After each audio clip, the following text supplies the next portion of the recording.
Time to get started. It is 7 p.m. on the East Coast, 6 p.m. here in Des Moines, Iowa, and we welcome you to the 7th Republican debate of the 2016 campaign.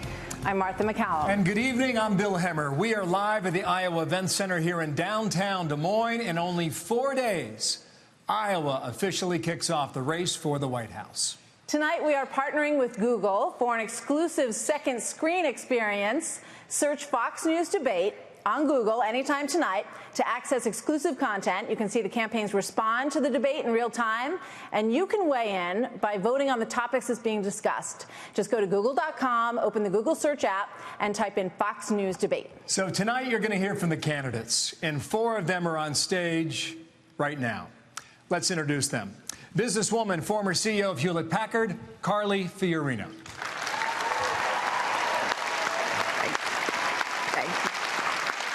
Former Arkansas Governor Mike Huckabee.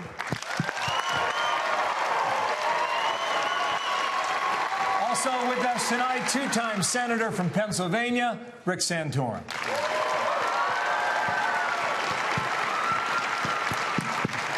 And former Virginia Governor Jim Gilmore. This debate, the first debate of the evening, will last 1 hour. Each candidate will have 1 minute to answer each question. If you run out of time, you will hear this. Never changes. So here we go. 97 hours before Iowa chooses. In fact, the last 2 winners in this state are on this stage tonight. Governor Huckabee, in 2008, you won by 9 points here.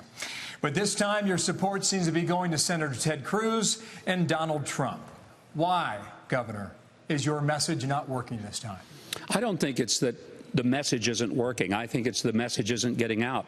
Because the message that I have this time, Bill, is exactly what I said 8 years ago. I talked about how people who are standing on their feet on factory floors, people who lift heavy things, who sweat through their clothes, they're getting gut punched. They are not having a fair shake in this economy. I talked about that 8 years ago, and I'm talking about it now. I talked about the importance of preserving life, of not just saying we're going to defund Planned Parenthood, but let's do something bolder. Let's get rid of abortion once and for all by applying the 5th and 14th Amendment to every person from conception, because that means that we recognize that no person can be deprived of life or liberty unless they have due process, and that's not happening in our country. And I believed and continued to practice that we need the fair tax to revive our economy, to make it so that people are able to be rewarded for their work rather than punished for it. Governor, thank you. Senator Santorum, 4 short years ago, you won Iowa. You beat Mitt Romney. You pretty much shocked the country. But just the other day, you talked about doing what is in the greater good for your campaign. Is Monday night your last stand? You know, listening to what your network was talking about prior to this race, this debate, reminded me of the coverage that many on this floor are getting. This debate was called the undercard debate. The undercard debate. It wasn't advertised significantly. In fact, the entire hour lead up to this, there was no conversation about any of the 4 people on this debate stage. And that is the chronic situation. In fact, they put a poll up from Wall Street Journal, NBC News, and they listed the candidates. And they failed to mention that I wasn't listed. I got 0. Why? Because the NBC Wall Street Journal poll never includes my name on the list. This is what the media has been doing over the past year in trying to segregate and take Iowans out of the process. What Iowans deserve is to hear from every candidate on an equal footing. Had they applied the same rules 4 years ago, I would have been in the undercard debate. The guy who won the Iowa caucuses would have been in the undercard debate, not talked about. We would have been talking about maybe an entertainer that may have been trying to run. Ladies and gentlemen, you have a chance on Monday to put the record straight about who you want, not who will entertain you, okay, but who will fight for what you believe in, and I hope you do it. Do you want to name, Senator, do you want to name that entertainer you're referring to? Well, look, the entire lead up to this debate was talking about whether Donald Trump is going to show up for the next debate. The people of Iowa, who I know pretty darn well, care a lot about the issues. They care about who's going to be the leader of the free world, who's going to be able to take on ISIS and take on Iran and make sure that we're safe. They're concerned about whether their agriculture program, so their renewable fuel standard is going to be maintained. And we're not hearing any of those things. We're hearing about whether someone's going to show up for the next debate or not. Quickly then, after this debate, you mentioned Donald Trump's name. Immediately, you're going to an event across town here in Des Moines as a guest of Donald Trump. So, yeah, are you laying the groundwork for maybe your future, perhaps an endorsement of Mr. Trump? You know, this again, more of the politics of trying to get people to throw stuff at each other. I'm not going to throw mud at anybody on this stage tonight. I'm not going to throw mud at anybody on the stage later. I'm not going to attack Donald Trump. What I'm going to say, what Mike Huckabee and I were asked to come to an event where money was going to be raised to help our veterans. You know, I thought about it. I said, well, wait a minute. Now, if there were no political considerations, and I had some time because I'm not doing anything at 9 o'clock tonight. Well. And so if I had some time, would I go if I could help raise money for veterans? Well, and the answer was yes, I would, and so I'm going. Well, Bill, can I... Thank you, Senator. One moment. We'll get to you in a moment, Governor. Right. We have a few coming up. So it will come as no surprise that there's an idea out there that there's a civil war brewing within the GOP over the meaning of conservative and the question of who is electable. There are some in the GOP who are so outraged by Trump and Cruz that they say they would actually rather have Hillary Clinton in the White House. So, Carly Fiorina, I ask you this. Is your party in crisis? You know, when I started my campaign on May 4th of last year, I was 17 out of 16 candidates. Nobody polled my name. Nobody had ever heard of me. Less than 4% of you had ever heard of me. And the people in Iowa showed up, and they're still showing up, hundreds and hundreds of them at every event. I've done over 150 events in the state of Iowa. I have 15 more coming up. Now, by the way, I start there because someone asked me about midway through my campaign, what's the biggest surprise to you on the campaign trail? And I'll tell you what the biggest surprise is. The chasm, the yawning chasm between what the national media talks about and what the people of Iowa and the people of this great nation talk about. That's the biggest surprise. So guess what, Martha? Guess what? Sorry, the people of Iowa never asked me about a crisis in the GOP. They never asked me about the polls. They never asked me about the other candidates. What they asked me about is, Carly, tell us why zero-based budgeting is so important. Tell us why you're a leader who's going to produce results. Tell us how you're going to defeat ISIS. Tell us how we're going to replace Obamacare. In other words, I'm going to put my faith every single time, not in the pundits, not in the polls, most definitely not in the national media. I'm going to put my faith in the common sense and the good judgment of the voters of Iowa. And last time I looked, you hadn't started voting yet. So on Monday night, I hope you'll stand with me, fight with me, caucus for me, because citizens, this is why we have to take our government back. The establishment thinks it owns this country. The pundits think they own this country. The media thinks they own this country. We were intended to be a citizen government. Citizens, the game is rigged. You have the power. Take our country back. Thank you. Governor Gilmore, as of 1 week ago, you had not held a single campaign event here in the state of Iowa. As of 1 week ago, in fact, you were the only one in the Republican field who had not made a campaign visit to the state. You know how it works here. You know how it's worked over time. Why should anyone caucus for you on Monday night? Well, first of all, Bill, let me say one thing. I have been in Iowa, but this is not the place where I'm choosing to begin my campaign. I am beginning my campaign in New Hampshire, and I decided to do that based upon the process that is in place in Iowa and the primary that's in place in New Hampshire. But never mind that. I want to return to something. I'm the only veteran, Bill and Martha, in this race. And I'm not going to any Donald Trump event over across town on some sort of faux veteran sort of issue. I'm going to speak to you tonight about the issue that really confronts veterans. I'm going to talk to you about the concerns that they've got with the Veterans Administration, the lousy appeals process that they've got, the fact that sometimes they get good service at the VA and sometimes they don't, and the fact that post-traumatic stress syndrome is not properly recognized, that psychology positions are unavailable in the Veterans Administration. administration. And I will say this to you, as the only veteran in this race, when I become president of the United States, the veterans are going to be treated with respect and competently and success in the Veterans Administration in this country. Governor, thank you. Governor Huckabee, word is that New York Mayor Michael Bloomberg is considering getting into this race. If he does, that would make 4 New Yorkers, including Sanders, Clinton, and Trump. One candidate in this race has criticized so-called New York values. So tell me, in your opinion, are New York values different than Iowa values? You know, I would leave that to other people. I'm not going to get into an argument with all the New Yorkers because there's a lot of them. This much I will tell you. I wish that some of those New Yorkers had funded as much of my campaign as they did the corporately funded candidates, but they didn't. And to be honest with you, when I say I wish they had, I'm glad they didn't. I'm not a New York funded campaign. I'm not bankrolled by the corporatist. I'm not bankrolled by Goldman Sachs and Citibank and AIG and all the big brokerage houses and the billionaires.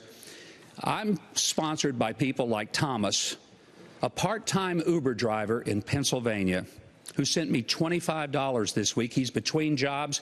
He's driving an Uber car. But he believed in what I'm talking about enough that even on a limited part-time income, he sent me $25 to help in my campaign. I'll stand with the Thomases of the world any day. I'll leave all the discussion of the big financiers to other candidates, but there's only a few of us in the entire Republican process who are not corporately funded by the same group. And let me just finish by saying, you want to know why things never change depending on whether Democrats or Republicans are in power, and why Republicans in Iowa and the rest of the country are so frustrated?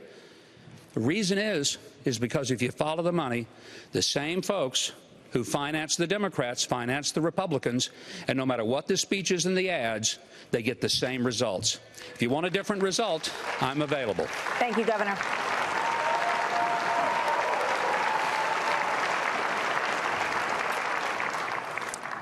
Senator Santorum, according to Google, the Paris terror attacks were the largest story that was searched in 2015, with nearly 1 billion searches of that story worldwide. There have been at least 18 terror attacks so far this year, in just January alone in 2016. And it will likely, as we all know, get worse.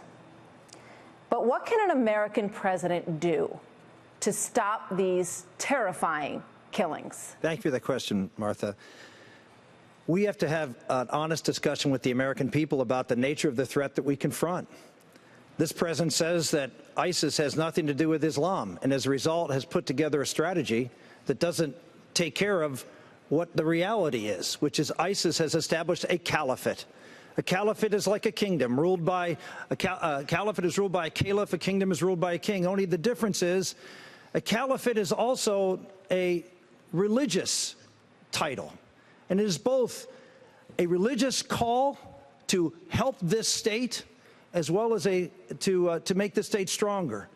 The reality is that ISIS has established a caliphate and is using that to attract people around the globe to follow them as the leaders of the Sunni world. And you say, well, how do we stop them from following them? Well, to be a legitimate caliphate, you have to control land and operate a state under Sharia law. If you don't do that, you cannot call for that support. And so the answer is we must take their land and make them illegitimate in the eyes of the Muslim world. So I would put troops on the ground and take the land back from Iraq and return it to its rightful ownership in Iraq. That would delegitimize them. Ms. Fiorina, same topic. The president says that many are exaggerating the threat from ISIS. To quote him, this is not World War III, and they do not pose a threat to our national existence. Does he have a point? Does ISIS threaten our ability to survive as a nation? Well, let me tell you this. Newsflash, President Obama. Newsflash, Mrs. Clinton. Climate change is not our most pressing national security threat. Actually, it is ISIS, followed closely by Iran, and those two things are linked, so that when our president cozies up to Iran, all of our allies in the Middle East who are ready to help us defeat ISIS wonder whose side we're on. And the truth is, under this president, we are on Iran's side, not our allies who would help us defeat ISIS. You know, one of the things we have to start with is understanding that we must stand up to adversaries. So Hillary Clinton famously asked, what difference does it make how 4 Americans died in Benghazi? This is the difference it makes, Mrs. Clinton.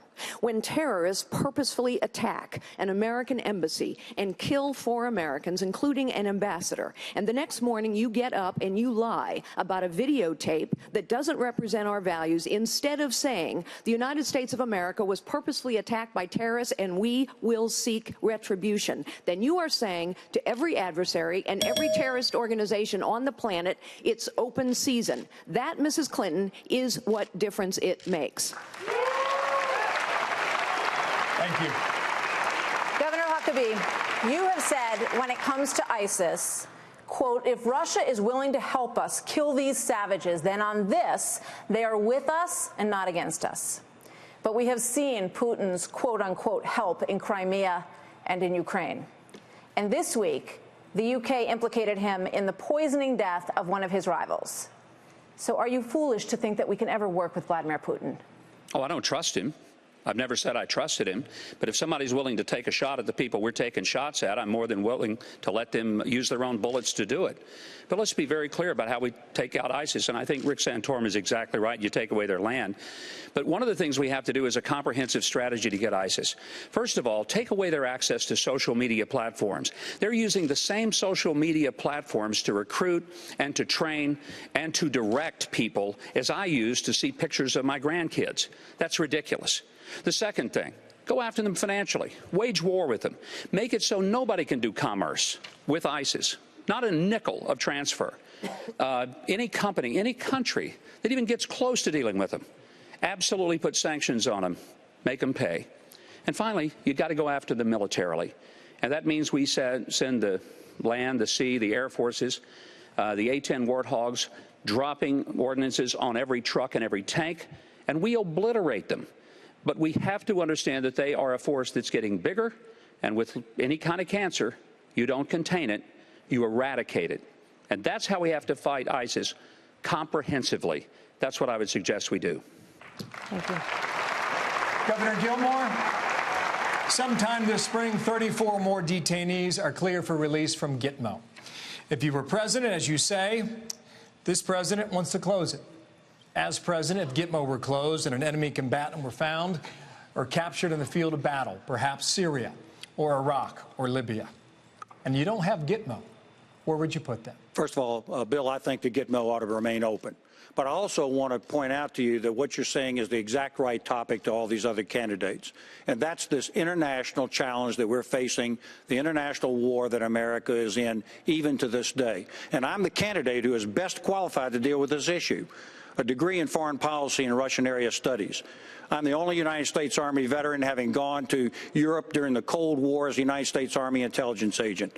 The governor during the 9/11 attack. The chairman of the National Commission on Homeland Security for the United States for 5 years. And this is what I'll do. If I become the president, I'm going to rebuild the United States military. We're going to take the sequester off the defense budget, give the Navy the ships it needs, refit the United States Army, refit the United States Marine Corps, and on this international guerrilla war.